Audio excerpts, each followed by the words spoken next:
Praise the Lord. आप सबको जय मसीह की। मैं परमेश्वर का धन्यवाद देता हूँ आज की सुबह दिखाने के लिए। एक और दिन परमेश्वर ने हम सबको दिया है, हम परमेश्वर को कोटि कोटि धन्यवाद दें।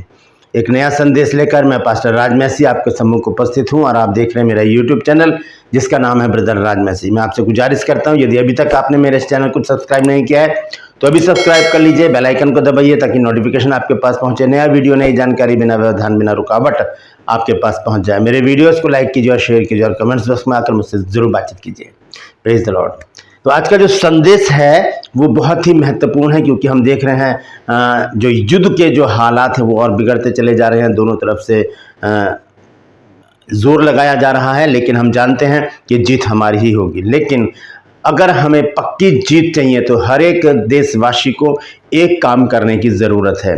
उसमें मैं भी शामिल हूँ, आप भी, हर तबके का इंसान, हर जाति, हर धर्म का इंसान जो भारत में रहता है उसे इस एक काम को करने की ज़रूरत है। जब हम इस काम को करेंगे तो 101%, 200% हम विजयी होंगे। वैसे भी तो हम विजय हो रहे हैं, लेकिन बहुत ज़रूरी है हमें इस एक काम को करने की। वो क्या काम है इसको हम थोड़ी देर में जानेंगे, लेकिन उससे पहले मैं आपको बता दूं, ट्रू पल्स में आज का सवाल है, आपको बताना है। पुराने नियम से मैंने सवाल लिया है कि यित्रो कौन था। यित्रो जानते हैं तो कमेंट्स में लिख दीजिए, नहीं तो डिस्क्रिप्शन में आपको सवाल का जवाब मिल जाएगा। आइए प्रार्थना करते हैं और हम उन शहीदों को भी प्रार्थना में याद करेंगे, उन लोगों को भी याद करेंगे जो पुंछ में जिनकी डेथ हुई है। आइए प्रार्थना करेंगे। जीवित और महान दयालु पिता परमेश्वर, हम तेरा धन्यवाद देते हैं, तेरा शुक्र करते हैं, तेरी तारीफ करते हैं, तेरी बड़ाई करते हैं क्योंकि प्रभु तू इस योग्य है। धन्यवाद देते हैं आज का दिन दिखाने के लिए। विनती करते हैं प्रभु जी आज के दिन भी हमारे साथ रहना, और जो हमारी सेना बॉर्डर पर डटी हुई है निडरता से प्रभु, और इस युद्ध में प्रभु जी वो प्रबल है मेरे परमेश्वर, तो मैं विनती करता हूँ उनके प्रोटेक्शन के लिए प्रभु, तो अपने स्वर्गदूतों का बाड़ा लगाना प्रभु जी, ताकि कोई भी हताहत ना हो, बल्कि प्रभु जी हम विजयी हों और प्रभु जी इस आतंकवाद को इस देश से हमेशा के लिए खत्म कर दें। परमपिता परमेश्वर, जो लोग इस युद्ध में भारत की तरफ से हताहत हुए हैं प्रभु जी, सिविलियंस हों चाहे वो सैनिक हों, उन सभी के लिए हम प्रार्थना करते हैं प्रभु जी। उन्हें भावभीनी श्रद्धांजलि देते हैं मेरे परमेश्वर, और उनके गमज़दा परिवार के लिए शांति की आशा रखते हैं प्रभु जी, और विनती करते हैं उनके घरों में प्रभु तू शांति दे और उनको प्रभु जी सांत्वना दे। मैं प्रार्थना करता हूँ प्रभु जी आने वाले दिनों के लिए भी अपने बच्चों को तैयार करना मेरे परमेश्वर, और इस युद्ध में प्रभु तू हमें विजयी बनाना मेरे परमेश्वर, ताकि प्रभु जी हमारा नाम ऊंचा हो, लोग पूरा विश्व जान सके कि भारत जो है वो एक महाशक्ति है। धन्यवाद देता हूँ प्रभु, तूने मेरी प्रार्थना को सुन लिया। यीशु नासरी के नाम से मांगता हूँ, आमीन। Praise the Lord. तो मैं एक घोषणा करना चाहता हूँ। आज मैं क्रिश्चियन हूँ, जिसे हिंदी में ईसाई कहा जाता है। इस समय मैं अपनी सरकार के साथ, अपने पूरे परिवार के साथ, अपनी मिनिस्ट्री के साथ खड़ा हूँ। उनके निर्णय पर हमारी मोहर होगी, हम उसमें हाँ मिलाएंगे, क्योंकि इस समय हमें मिलकर सारे कामों को करना है ताकि हम विजयी हो सके। Praise the Lord. आइए आज के संदेश में चलेंगे। संदेश है एक काम और जीत पक्की। और वो एक काम क्या है? हम जानते हैं कि जब हम बाइबल पढ़ते हैं तो बाइबल में बहुत सारे ऐसे काम बताए गए हैं जो हमें करना है। वो हमारी निजी ज़िंदगी के लिए भी हो सकते हैं, हमारी आत्मिक ज़िंदगी के लिए भी हो सकते हैं, हमारी सामाजिक ज़िंदगी के लिए भी हो सकते हैं, और हमारे जो रोज़मर्रा के काम हैं उसके लिए भी हो सकते हैं। लेकिन एक काम ऐसा है जो हमें हमेशा करते रहना चाहिए। बाइबल हमें बताती है, 1 तीमुथियुस 5:17 में लिखा है कि निरंतर प्रार्थना करते रहो, निरंतर प्रार्थना करते रहो। ये वो काम है जो हमें विजयी बनाता है। प्रार्थना करना हमें विजयी बना देता है। हम विजयी हो जाते हैं, हमें जीत मिलती है और हम ताकतवर बन जाते हैं। प्रार्थना हमें सामर्थ्य देती है, प्रार्थना हमें हमारे मन में वो शांति देती है, प्रार्थना हमें सामर्थ्य बनाकर खड़ा करती है, ताकि जो परिस्थितियां हम झेल रहे हैं हम उनका सामना कर सकें, उनको लताड़ सकें, उन पर जयवंत हो सकें और उन्हें डांट कर भगा सकें और कह सकें शैतान दूर हो जा। तो प्रार्थना जो है बहुत ज़रूरी है मेरे लिए, आपके लिए और इस देश के हर एक नागरिक के लिए, क्योंकि प्रार्थना एक पावरफुल चीज़ है जो हमें परमेश्वर की ओर से मिली है। प्रार्थना में सबसे बड़ी सामर्थ्य है। हम देखते हैं RDX हो गया, AK-47 हो गया, मिसाइल हो गए, न्यूक्लियर बॉम्ब हो गए, इनमें जो शक्ति है वो ऐसी शक्ति है कि वो मृत्यु को लेकर आती है। लेकिन प्रार्थना में वो शक्ति है जो जीवन को लेकर आती है। मुर्दे जिंदा हो जाते हैं प्रार्थना के द्वारा। जब लाजर कब्र में था, यीशु मसीह ने क्या किया था? यीशु मसीह ने प्रार्थना की थी और वो जीवित हो गया। तो प्रार्थना हमें जीवन देती है, प्रार्थना हमें विजयी बनाती है, प्रार्थना हमें सामर्थ्य बना देती है ताकि हम परमेश्वर की महिमा कर सकें। आज मैं आपके सामने एक छोटा सा चैप्टर रखना चाहता हूं और वो है निर्गमन की पुस्तक, उसका 17 अध्याय, 8 अध्याय से 8 पद से 16 पद तक। Exodus chapter 17 verse 8 to 16। देखिए यहां पर हम देखते हैं कि यहोशू जो है वो युद्ध कर रहा है अमालेकियों के साथ। हम देखेंगे 17 अध्याय के 8 पद से लिखा है, तब अमालेकी आकर रपीदीम में इजरायलियों से लड़ने लगे। तब मूसा ने यहोशू से कहा, हमारे लिए कई एक पुरुषों को चुनकर छांट ले और बाहर जाकर अमालेकियों से लड़, और मैं कल परमेश्वर की लाठी हाथ में लिए हुए पहाड़ी की चोटी पर खड़ा रहूंगा। मूसा की इस आज्ञा के अनुसार यहोशू अमालेकियों से लड़ने लगा, और मूसा, हारून और हूर, ये तीन लोग हैं क्या करते हैं? ये चोटी पर चढ़ गए, पहाड़ी पर चढ़ गए, और यहोशू जो है इजरायलियों के साथ अमालेकियों के साथ युद्ध कर रहा है तलवार से। और आगे लिखा, जब तक मूसा अपना हाथ उठाए रहता था तब तब तो इजराइल प्रबल होता था, परंतु जब जब वह उसे नीचे करता तब तब अमालेक प्रबल होता था। मूसा क्या कर रहा है? प्रार्थना कर रहा है ऐसे करके, और जब वो प्रार्थना कर रहा है, अपने हाथों को उठाकर विनती कर रहा है, ताकत मांग रहा है, युद्ध जीतने की प्रार्थना कर रहा है कि हमें विजयी बना परमेश्वर। तो ऐसे में क्या हुआ?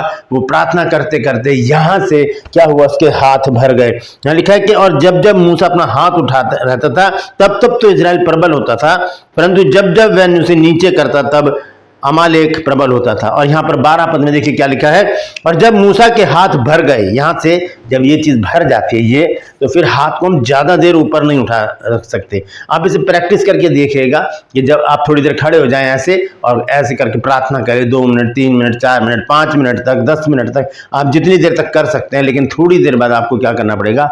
हाथों को ऐसे नीचे करना पड़ेगा, क्योंकि ये चीज जो होती है ना, ये भर जाती है, इसमें फिर पेन होने लगता है। तो ऐसे मूसा के साथ भी हुआ, और मूसा के जब हाथ भर गए तब उन्होंने एक पत्थर लेकर मूसा के नीचे रख दिया। किसने? हूर और हारून ने एक पत्थर लिया बड़ा सा और उसे मूसा के नीचे रख दिया, और मूसा उसके ऊपर बैठ गया। और जब मूसा पर बैठ गया और हारून और हूर एक एक अलंग में उसके हाथों को संभाले रहे, और उसके हाथ सूर्यास्त तक स्थिर रहे। और क्या हुआ? ऐसे करके मूसा प्रार्थना कर रहा है, और हूर ने इस तरफ से ऐसे पकड़ा इसके हाथ को, हारून ने इस तरफ से ऐसे पकड़ा। वो खड़े होकर पूरा सपोर्ट देकर उसके हाथों को ऐसे शाम तक खड़े रहे, और मूसा भी शाम तक प्रार्थना करता रहा। ये चीज हमें दर्शाती है यूनिटी के बारे में, जब हम एक हो जाते हैं। आज मैंने क्यों कहा कि मैं आज अपनी सरकार के साथ हूं, अपने परिवार के साथ, अपने मिनिस्ट्री के साथ? क्योंकि इस समय हमें यूनिटी की ज़रूरत है, हमें एकता की ज़रूरत है। इस समय सरकार के साथ, अपने जवानों के साथ पूरी ताकत के साथ खड़े रहना है। हम बॉर्डर पे तो नहीं जा सकते लड़ाई करने, लेकिन हम घरों में रहकर उनके लिए प्रार्थना कर सकते हैं। यहोशू जो है वो लड़ाई कर रहा था, युद्ध कर रहा था, लेकिन हूर, हारून और मूसा प्रार्थना में लौलीन थे। तीनों लोगों ने प्रार्थना की। और यहाँ पर लिखा है कि जब उसके हाथ शाम तक, मतलब सूर्यास्त तक ऐसे ही रहे, और यहोशू ने अनुचरों समेत अमालेकियों को तलवार के बल से हरा दिया। यहाँ पर क्या हो गया? यहोशू जीत गया। कैसे जीत गया? प्रार्थना के प्रभाव से। प्रार्थना का प्रभाव इतना शक्तिशाली है कि वो हमें विजयी बना देता है। फिर आगे देखिए 14 पद में क्या लिखा, तब यहोवा ने मूसा से कहा, स्मरणार्थ इस बात को पुस्तक में लिख ले और यहोशू को सुना दे कि मैं आकाश के नीचे से अमालेकियों का दुश्मन पूरी रीति से मिटा दूंगा। ये परमेश्वर का वायदा। फिर क्या हुआ? हम 18 पद में पढ़ते हैं, 15 पद में, तब मूसा ने एक वेदी बनाकर उसका नाम यहोवा निशी रखा और कहा, यहोवा ने शपथ खाई है कि यहोवा अमालेकियों को पीढ़ियों तक लड़ाई करता रहेगा। मतलब यहोवा निशी का मतलब है परमेश्वर विजय दिलाता है। तो आज भी वही परमेश्वर जीवित है। परमेश्वर कभी बदलता नहीं। जैसा परमेश्वर उस समय था वैसा ही परमेश्वर आज भी है। जैसा परमेश्वर उस समय प्रार्थना को सुनता था वैसा ही परमेश्वर आज भी हमारी प्रार्थना को सुनता है और हमें विजयी बनाता है। अगर आज हम इस वचन में पढ़ते हैं कि मूसा की प्रार्थना के द्वारा यहोशू विजयी हो गया, तो हमारी प्रार्थनाओं के द्वारा हमारी सेना भी विजयी हो जाएगी और हो रही हैं। हम सभी लोग तभी से प्रार्थना में लगे हैं जब से युद्ध के आसार हमें दिख रहे थे। हमने तब से प्रार्थना शुरू कर दी और हम देख रहे हैं हम विजय विजय विजय प्राप्त करते जा रहे हैं। इसी तरह से हम देखते हैं पतरस के बारे में। पतरस जो है वो जेल खाने में बंद था और कलीसिया क्या कर रही थी उस समय। आइए देखेंगे प्रेरितों के काम 12 अध्याय एक्ट्स चैप्टर 12 और 5 पद से मैं पढ़ूंगा। 5 पद पढ़ूंगा। यहां लिखा है एक्ट्स चैप्टर 12 वर्स 5 लिखा है, तो बंदी गृह में पतरस की रखवाली हो रही थी, परंतु कलीसिया उसके लिए लौ लगाकर प्रार्थना कर रही थी। यहां पर लिखा है पतरस जो है जेल खाने में बंद था, 18 सिपाहियों के पहरे में था और वो लेटा हुआ था, सो रहा था। 4 करके 3 पहरे थे, यानी कि 16 सिपाही और 2 सिपाही उसके साथ लेटे हुए थे, बैठे हुए थे, उसके साथ थे। तो ये 18 सिपाहियों के पहरा में था और फिर लोहे का दरवाजा था और उसके बाद आगे तो फिर बहुत सारी सेना थी जो जिनसे उसको बचना बड़ा मुश्किल था, इसलिए वो वहां पर प्रार्थना में था। लेकिन कलीसिया क्या कर रही थी? कलीसिया लौ लगाकर उस परमेश्वर से प्रार्थना कर रही थी जिस परमेश्वर ने यहोशू को जिताया था, जो परमेश्वर आज हमें भी जिता रहा है, जो परमेश्वर हमें विजयी बनाता है, जयवंत बनाता है, वो परमेश्वर उन लोगों की प्रार्थना को सुन रहा था। वो परमेश्वर, और हुआ क्या, वहां पर फिर परमेश्वर ने अपना स्वर्गदूत भेजा और पतरस को उस जेल खाने में से निकालकर एक चौड़े स्थान पर, लोहे का दरवाजा उनके लिए आप खुल गया और एक चौड़े स्थान पे पतरस को छोड़कर स्वर्गदूत चला गया।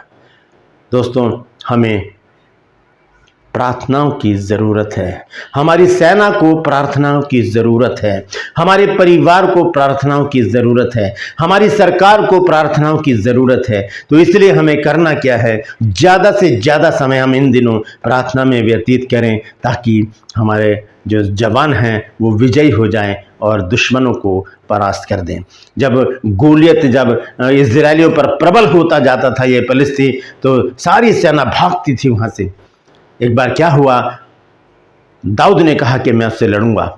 शाऊल ने कहा तू तो अभी छोटा ही है और वो तो लड़कपन से योद्धा है। कहा नहीं, मैं तो लड़ूंगा। और जब वो गया उससे लड़ने, तब क्या कहा, जब वो सामने गया, उसके गोलियत के सामने गया, तब देखिए कितना कॉन्फिडेंस था मूसा के अंदर, दाऊद के अंदर, कि उसने ललकारा एक दैत्याकार व्यक्ति को जिसका नाम था गोलियत। देखिए क्या हुआ वहां पर, क्या कहा उसने गोलियत से। हम देखेंगे 1 शमूएल 17 अध्याय और उसका 45 पद। 1 शमूएल चैप्टर 17 वर्स 45 लिखा है, दाऊद ने पलिश्ती से कहा, तू तो तलवार और भाला और सांग लिए हुए मेरे पास आता है, परंतु मैं सेनाओं के यहोवा के नाम से तेरे पास आता हूं, जो इजरायली सेना का परमेश्वर है, और उसी को तूने ललकारा है। परमेश्वर के नाम से जब हम युद्ध करते हैं, परमेश्वर के नाम से जब हम प्रार्थना करते हैं, हम इस युद्ध में भिड़ जाते हैं, हम विजयी होते हैं। यहाँ पर हम जानते हैं कि दाऊद ने फिर गोलियत को एक ही पत्थर से मार गिराया और उसका धड़ जो है तलवार से, सर धड़ से अलग कर दिया, जिससे पूरी इजरायली सेना डर रही थी। उसे एक अकेले 14-15 साल के लड़के ने एक पत्थर से मार गिराया। क्यों? क्योंकि वो कहता है कि मैं यहोवा के नाम से तेरे पास आता हूँ। और आगे लिखा है कि संग्राम तो यहोवा का है। 47 पद को हम पढ़ेंगे, और यह समस्त मंडली जान लेगी कि यहोवा तलवार व भाले के द्वारा जयवंत नहीं करता, इसलिए कि संग्राम तो यहोवा का है और वही तुम्हें हमारे हाथ में कर देगा। संग्राम जो है, समर जो है, युद्ध जो है, वॉर जो है, वो परमेश्वर की है, वो हमें विजयी बनाएगा। शर्त यह है कि हम आत्मा से भर के प्रार्थना करें, अपनी सेना के लिए प्रार्थना करें, अपने सरकार के लिए प्रार्थना करें कि वो सही निर्णय ले सकें। हम विजयी होंगे और ज़रूर विजयी होंगे। क्यों? क्योंकि परमेश्वर हमारे साथ है। Praise the Lord. परमेश्वर इन वचनों के द्वारा हम सबको आशीष दे। यदि आज आपने कुछ नया सीखा है तो कमेंट्स में ज़रूर लिखिए और इस वचन को शेयर कीजिए ताकि और भी लोग इन बातों को जान सकें। मैं आपसे गुजारिश करता हूं कि निरंतर प्रार्थना में बने रहें। मैं जानता हूं कि आप लोग प्रार्थना में हैं, लेकिन फिर भी हमें प्रार्थना करते रहना है ताकि हम विजयी घोषित किए जाएं। Praise the Lord. True pulse में आज का सवाल है कि यित्रो कौन था? अगर जानते हैं तो कमेंट्स में लिख दीजिए, नहीं तो डिस्क्रिप्शन में आपको इस सवाल का जवाब मिल जाएगा। ये मेरा नंबर है। अगर आप चाहते हैं हमारे बाइबल कॉलेज की बुक परचेज करना तो इस नंबर पर मुझे व्हाट्सएप मैसेज कीजिए और लिखिए कि मुझे आपकी पुस्तकें चाहिए। और अगर आप अपने बच्चों को या खुद मेडिकल कॉलेज में एडमिशन लेना चाहते हैं तो इसी नंबर पर मुझे मैसेज कीजिए कि मुझे मेडिकल कॉलेज के बारे में जानकारी दीजिए। मैं पूरी जानकारी आपको उसी समय दूंगा। Praise the Lord. मैं आपसे गुजारिश करता हूँ मेरे इस चैनल को सब्सक्राइब कीजिए, बेल आइकन को दबाइए ताकि नोटिफिकेशन आपके पास पहुँचे। नया वीडियो, नई जानकारी बिना व्यवधान, बिना रुकावट आपके पास पहुँच जाए। मेरे वीडियोस को लाइक कीजिए और शेयर कीजिए और कमेंट्स बॉक्स में आकर मुझसे ज़रूर बातचीत कीजिए। Praise the Lord. आज के लिए बस इतना ही। फिर मिलूंगा एक नए संदेश के साथ, एक नया वीडियो लेकर। तब तक के लिए मुझे इजाज़त दीजिए। लेकिन अपना और अपनों का ख्याल रखिए और निरंतर प्रार्थना में लगे रहिए। और आप सिर्फ एक ही प्रार्थना करनी है कि प्रभु हमारे जवानों को सुरक्षित रख और उन्हें विजयी बना। Praise the Lord. परमेश्वर आप सबको आशीष दे।